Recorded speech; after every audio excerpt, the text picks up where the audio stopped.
everybody. Welcome to Live at 5. It's Friday, October the 21st. It's Friday. And we have a very special guest today from School of Rock, and I get to do the interview. Becky Gulsvig is here. One of my favorite Elwoods. Just throwing that in. Just throwing it out there. We had a lot of news, and I had to leave things last night to go and write news. There's a lot. News. So let's get to it. Let's get to it. So Frankie Valli's on Broadway tonight. He's been on Broadway every night for like 11 years, but the actual Frankie Valli, the real guy, is on Broadway. Frankie Valli and the Four Seasons open tonight at L'Enfantin. They're here till next Saturday. Yeah. A little legitimate seats. And then Kristen Chenoweth's going in. Yeah, right. So if you go to the L'Enfantin, you can see both. The front of house shows both of them. Yeah. It looks like they're appearing together. They're not. Can you imagine? Double bill of It'd be amazing. Kristen and Frankie. Amazing. Speaking of musicals that straight guys from New Jersey love. Thank you, Becky. I went to the rehearsal today for A Bronx Tale. Which I was saying to Richard H. Blake, Richard H. Blake, who's been in Jersey Boys, obviously. I said to him, I feel like this is the exact same demographic you're hitting here with this show. And he said everyone in Jersey is telling him that. All these guys are going up to him. But the show looks amazing. I saw it at Paper Mill, so I already sort of know what it is. Super excited for it. Was Robert De Niro there today? I talked to Robert De Niro. He was really friendly.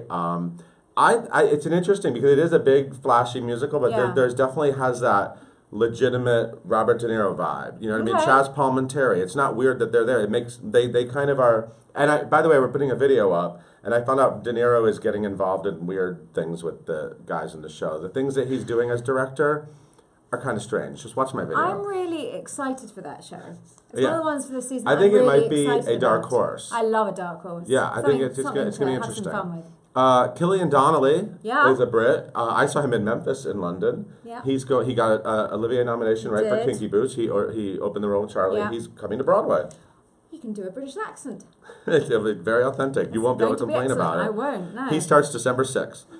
This is nice. We like when people get sort of bumped up. Yeah. Charity Angel Dawson is the new Becky, replacing Cal Settle in Waitress. So congrats to her. She played the campy secretary of the gynecologist. Yes. That was her, the one who eating the pies, secretly eating the pies. Anyway, and now she's been in the cast all the way through. She was at ART with the show. It's so a nice lovely upgrade. That she's graduated. It's I love that. Yeah. So she started last night. They didn't tell us until she started. So they didn't tell us until the curtain was up. Thanks for letting us know. Thank you. And I'd called a lot. Just saying, flagging that. Anyway. Cherry Jones is doing the Glass Menagerie again, now in the West End. Now in the West End. She did it on Broadway. She did it in the Edinburgh Festival. And now it's starting in January. So if you're in London, go see that. It's amazing. Hamilton is not starting for a while still in London. Well, they've shifted the dates back a bit. It was supposed to be in the fall. Now it's November. That would indicate that the theatre it's going into, because it's being renovated, the Victoria Palace, might be slightly behind schedule. But it looks like Cameron's going to begin previews in November and get it up in December. And Lynn is still apparently going to do the show at some point. In 2018. Okay. Brian Darcy James got some more TV work. Oh no, this is a movie. He's in all kinds of TV, but now he's doing an Aaron Sorkin movie, directorial debut. Molly's Game, it's called, and it's Jessica Chastain and Idris Elba. Am I saying that right? Yeah. And it's in the high stakes world of like poker and celebrity gambling. That's the world he's in now. Congratulations. Come back to Broadway at some point. Yeah. 13 going on 30 might become a musical. Exciting. Yeah, the Jennifer Garner movie. Is this and a movie for also, you guys basically secreted this because we did a culture list in the summer about which movies you'd like to be. And they chose. That was one of the ones they chose. It was number 2. Well, and then they probably immediately bought the rights. They read Broadway.com, immediately bought the rights. Immediately. And now it's by the guy that did Heathers. He's directing it. Yeah, the director Andy Finkman. So he knows what he's doing. And it's the guys who wrote First Date, and they're also writing 17 again. Yeah. So that's interesting. Yeah. Sophie Okonedo has a new job. She's going to be doing The Goat with Damian Lewis. Yeah. The Albee play about a guy who gets it on with the goat. Yeah. That's literally what it's about. That's in the West End in the spring. Yeah. Sarah Jones got extended off Broadway. Congratulations. Rocky Horror ratings, not great last night. Not great. I mean, great. They were in 4th place overall, but when it's all about the demographic. You don't want to be in 4th place. That means you're behind the other 3 and it's just all, performing at each other. But it's all about the demographic, and they were 2nd in the demographic. Right, so they did good with the 18 to 49 which demographic. Is what advertisers love. But Grease had, just to put it in perspective, Grease had 12.2 million. This got 4.9. Yeah. Million. So I mean, I still like thinking that 5 million people are looking at Italy Ashford. I mean, people and like Reeve the Carney live element. At the end of the day, it's all about the live element because you can live tweet I know. It's totally different. It's fun if they fall over. And I actually think it's kind of a shame this wasn't live because with the audience participation thing, it would have been fun to almost have like a live theater doing all that stuff while they were. I don't know. That's kind of a shame. Heidi Blickenstaff is doing Freaky Friday down at the Signature. Yeah. And there's a video sneak peek of that. Sneak video of her singing. I want to go see that. I'm going. Are you? I'm so going. Let's go to Washington. All right then. I'm Work in. trip. Photos of the Tick Tick Boom opening last night and the front page opening. Front page opened. It did. Yeah, the reviews are starting to trickle in. Ben Brantley had to write on tight deadline, and he finally did. He's not as fast as some of the, but he figured it out. He finally wrote a review. Ramin Karimloo, you okay? You need some water? I'll get water for you after this. Ramin Karimloo, there's an interview with him because he's starting Murder Ballad in London. Everybody, I know you guys love Ramin. Ryan McPhee's Lessons of the Week are up, and funny as always. Hamilton's America's on tonight, right? Yeah. That on PBS, and you got to play our bingo. You got to look again at the bingo cards. And Matt Rodin's did a red carpet challenge at the front page. We have a lot of stuff. That's going up soon. A lot going up. And can we tease? Yeah, we'll tease. Monday morning. Looks Not Books. New Looks Not Books. Leslie Margarita. Spawn. So I'm going to get out of here. We're going to make way for someone prettier, more talented, and I'm going to get you some water. Thank you. Thank you, So everybody, here's Becky Gulsvig. And I get to do School of Rock interview. I love your applause machine. We try, Becky. Hello. Hello. How are you doing? So good. So you've been in School of Rock for how many weeks? Like a week and a half. Yeah, it's very new. Just popped in there. Yeah. And you're playing Patty. I'm playing Patty, the very happy Patty. Yeah. She's do you get booed ever? There's a very loud cheer when I am told to shut up. That's all right. That's all right. But it's a fun show, and you're pivotal in the show. Oh, it's important because you are saying everything that, quite frankly, everybody's thinking about Dewey, or at least I am. Any actual parent would be like, no, she's right. Thank you very much. Cheers. Thank you. Not every boss that gets the water, so that's all good. Sorry. No, so you've been in there for a week, and you were just off the Beautiful tour. Yes, I got back from Beautiful beginning of September. Yeah. Had nothing. We came back because my daughter was starting kindergarten, and then this plopped in my lap, and I'm so thankful. So, and it must be like you've been on tour a lot. Yeah, a few times. So, is it nice being back in New York, regular schedule, and all of that? It's really nice to be home. Yeah. Really, really nice. And then you're working. Has your daughter seen School of Rock yet, or is she too little? Twice already. And what did you think? She loved it. Does she want? Because the kids are actually playing. So for those who think they're faking, they're not. Oh no, they're playing. They're all real. It's real. So does she? So she has she decided which one she wants to be yet? Oh, Summer. She wants to be Summer. Well, that's a very sensible Well, because we decision. play it every morning before school. Oh, really? And by play it, I mean we play the soundtrack and act it out. And she won't be anyone else because she only wants to be Summer. So I have to be everybody else. Well, Summer has a solo. That makes sense. Yeah, she sits there with a notepad very seriously. Summer does her homework. I think that's actually, out of all the kids, you probably want your child to be Summer. It's true. Yeah. And has she met them all backstage? Has she hung out with quite Bella a few of and them, yes. Yeah? She gets a big kick out of that. She does? Mm-hmm. Well, they're enjoying it with that. Yeah. And they're all so nice to her, which is really great. And how is it working with the kids? They're awesome. Do they keep the energy up? Yes. All of that backstage? Well, here's the thing. These kids are brilliant. We had a kid go out last minute. He got bonked the other night.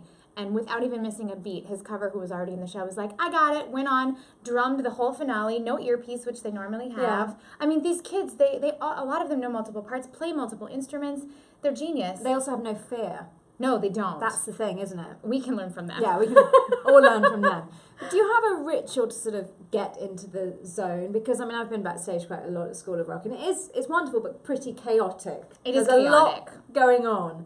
So are you able to, like, shut a door and sort of channel, or is it not that sort of show? Does it really depend on the show? It's not that sort of show to me, really. I mean, my dressing room is in high traffic area. It's the top of the stairs, right across from where all the kids warm up. You see everybody. But I mean, a good 15 minutes before I have to shut the door and just literally get ready, which I sort of use to get in the spirit of things.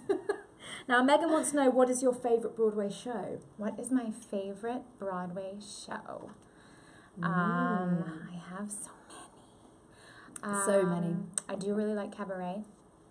That's always been one of my favorites. It is fabulous. Did you see the one with Alan Cumming? No, that came back recently. Did I? No. I saw, when I first moved to the city, the revival was going, and I saw that one like 5 times from the cheap seats. Which is incredible. It was amazing. Yeah, so amazing. I'm a big fan of like the big epic ones too. Like I'm dying for Miss Saigon. I cannot It's wait. brilliant. I saw it in London. I cannot and it's wait. brilliantly done. cannot Absolutely brilliantly done. Do you have what dream roles have you Dream got? roles. Maria and the Sound of Music is a big one for me. Put it out there. Norm Lewis told us for years he wanted to play the Phantom, and then he did. There you go. So there you go. There you go. Now, you made your Broadway debut in Hairspray. I did. How are you feeling about Hairspray Live? So excited. Excited, or is it sort of weird watching someone else being cast in your role? Because I mean, you were in that. No, I came in 2 years in. I was the fourth so you Luann don't- so you and don't the fourth feel Amber. ownership in the No, same I way. feel like I'm a part of a bigger puzzle, and it's such a good show. Has your daughter seen the video No. yet? No, she I'm probably needs to start seeing the film, and then she'll be able to. I'm just gonna have her Maybe. watch the live one because she loved Peter Pan Oh, Live did she? and The Wiz. We watched those over and over and over, so she's gonna love this. I cannot wait. Can't wait. Well, I think it's on a Thursday, so you should be able to do it because it's School of Rock. a Wednesday School or of Rock, Thursday. School of I Rock think have it's- a different schedule going on, and then Beautiful. Yeah, Did you have the most incredible time? I did. You My were whole Cynthia. family went on the road. I was Cynthia Weil. I mean, she's such a fabulous lady to play and in real life, and that show is so great. And And I heard you met her grandkids. Is that right? I did. Well, I met her too. They all came to opening in LA. I met her daughter and her and Barry, and then her little granddaughters.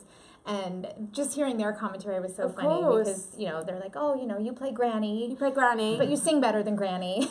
Ouch! Cynthia thought that was hilarious. I bet Cynthia. Well, hopefully She did. Hope she It's found the okay. funny side there.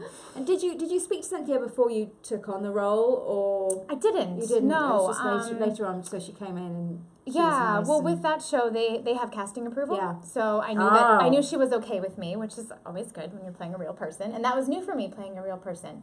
And she sent a really lovely email the week that we opened, which was very fun to actually hear from her and see pop up in your inbox, Cynthia. Wow, I was like, wait, is this real? Is that real? Yeah. Or is that spam? Yeah. My dad is useless with technology, and the first time I had an email from him years ago, I actually thought it was spam. I was like, this is a joke. This is an absolute joke. It is. It is odd. It Yeah. happened to me on rare occasion when someone famous pops up in your inbox. You're like, really? Yeah. So that was amazing. Okay, so question here: what's your go-to audition song from David? My go-to audition audition song. song. It's been a while. For the last little bit, I've been singing from shows. My go-to for the longest time was The Boy Next Door. And if they want something probably of choice, and they usually ask for a belt, I will sing Gimme Gimme. Or Cockeyed Optimist on another note. Oh, wow. I try to sing something I really like, so I don't feel like it's a It comes chore. through. Now, Jeffrey wants to know what's it like working with Alex Brightman. Great! He's so fun.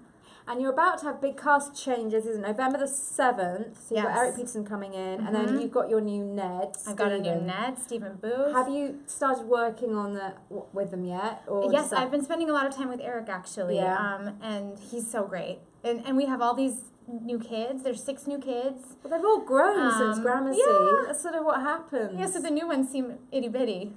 Tiny. It's very fun. Yeah. And is everyone's moving in on November the 7th? There's a Yeah, it's a big, party. big changeover. So Yeah. November the 6th, I guess. 6th big is, finale for yes. everybody. It's goodbye day to quite a few. Hannah wants to know, what is your favourite part about being involved with Broadway? The community. I think it's so fun. We were just saying this. That like the more things you do, the more you get to know people, and it does start to feel like a neighborhood and like a community, and you actually root for each other, and everyone takes turns being in their shows, and it's just this great overlapping, snowball of fun. It is real, actually. When people say, and on the Tonys say thank you to the Broadway community. Yeah. It is absolutely totally real. And then when you're working in it, it is. It's great. It's there. Billy wants to know, how did you get involved with Legally Blonde? How did I get Because that involved was with like a Legally big, That was a big huge one. role for you, wasn't it? Yeah, it was great. So I was doing Hairspray, and I did the workshop of Legally Blonde. The readings were happening, and some of the Hairspray people were in them, so I knew it was happening. But then they were looking to sort of make the cast a little bigger for the workshop, so I auditioned a lot for that, and then did that at the same time as I was doing Hairspray. And then when I left Hairspray, there was a bit of a gap, and then I did the out of town tryout, and then original cast, and it was like the traditional way, the actually audition, and I did know a few of the team members, but nothing crazy, and but I was with it for the long haul. It was like 4.5 years. was great. You were. And it was a moment, we went Broadway and on tour, so it was incredible. I always like to bring it back to the show. Oh no, we need to talk about 54 Below before we go. Oh sure, So 1st of November you're doing 54 Below. Yeah. And then so what's it, because you're born in Minnesota, so is it your sort of journey to the stage? It sort of is. You know, I made an album when we were in Chicago on the road last year. And it's sort of all the songs I love that sort of are part of my soundtrack of life sort of thing. Mm-hmm. There's a few musical theater songs, but then there's also, you know, some Rainbow Connection, New York State of Mind, some different covers in that vein, and I've added in a few more musical theater songs for 54 Below, because that's the venue. So it's called Thank You for the Music on November the 1st, so everybody needs to buy tickets for that, because Fine Science 54 Below, great venue, always a fantastic night. Now I'd always like to bring it back to School of Rock. School of Rock. Why do you think audiences are connecting with School of Rock? Because it is like unlike any other show I think on Broadway right now. It's weird for me to say that, but it's a different, like, you've got dads and sons, and it's a very different audience, isn't it? It is. I actually bought a ticket before I auditioned because I'd only seen the Tony appearance, and I sort of went in thinking, oh, it's going to be fun, a little irreverent, a little silly, funny, all these things, and then it sort of sneaks and grabs your heartstrings and pulls them, and my daughter and her friend, who are 5.5, were making fun of my friend's mom because she was crying during when all the kids start at the end of the show. They were like showing, you know, we're here because you were here and you changed our lives, and it really does sort of, it sneaks up on you. But these kids are amazing. The story is fun, but it has that heart behind it, and it also is sort of delightfully irreverent. Yeah, it's fun. Yeah. It's just a fun night out. Becky Gulsvig, thank you so much for coming, and thank you so much, Live at 5, as we will see you next Monday. Bye.